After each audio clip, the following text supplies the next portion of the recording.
रास्ते में मंदिर देखकर प्रणाम करना चाहिए या नहीं? प्राचीन भारत की धरती पर जहां हर पग पर देवताओं की उपस्थिति मानी जाती थी, वहीं एक नगर था, सौरपुर। यह नगर नदियों, वनों और मंदिरों से सुसज्जित था। वहां एक विद्वान ब्राह्मण रहता था जिसका नाम था धवल। उसका ज्ञान दूर दूर तक विख्यात था। वैदिक मंत्रों से लेकर दर्शन शास्त्र तक कोई शास्त्र ऐसा न था जिसमें उसे निपुणता ना हो, परंतु ज्ञान के साथ साथ उसमें एक विष भी पनप रहा था। अहंकार का विष। धवल अपने ज्ञान को सर्वोपरि मानता था। वो सोचता था, मुझे ईश्वर के आगे सिर झुकाने की आवश्यकता नहीं। मेरा मन ही मेरा मंदिर है। मैं दिखावे में विश्वास नहीं करता। रोज जब वह गुरुकुल से लौटता, रास्ते में एक प्राचीन शिव मंदिर पड़ता।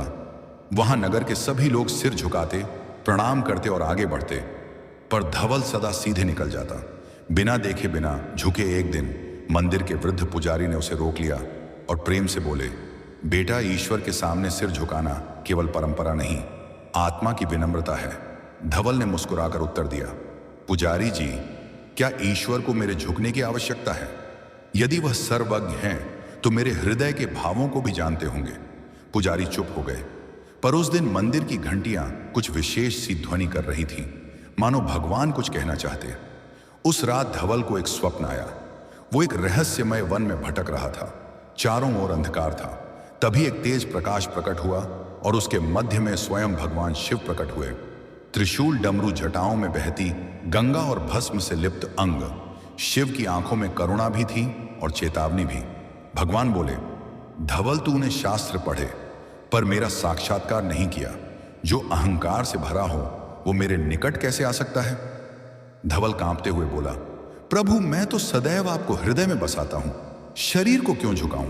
भगवान शिव गंभीर स्वर में बोले, जिसमें श्रद्धा हो वो शरीर भी झुकाता है, और अहंकार से भरे मन को जब तक विनम्रता का झटका न लगे वो ईश्वर का अनुभव नहीं कर सकता। जब तू मंदिर के सामने से गुजरता है और झुकता नहीं, तब तू अपने अहंकार को सींचता है। क्या तू जानता है, एक क्षण का झुकाव वर्षों के तप से अधिक फलदायी हो सकता है।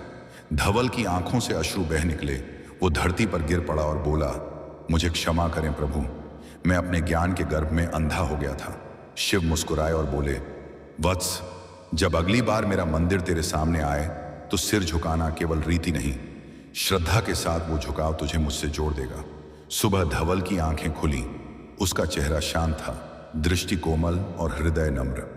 अब वह जब भी मंदिर के पास से निकलता, सिर झुकाकर हाथ जोड़ लेता, कभी कभी रुककर द्वार पर बैठता, भक्ति के 2 शब्द गाता और फिर आगे बढ़ता। नगर में लोग चकित थे, धवल में ऐसा परिवर्तन कैसे? पुजारी मुस्कुराते हुए बोले, जब ज्ञान को भक्ति का स्पर्श मिलता है तभी आत्मा का उद्धार होता है।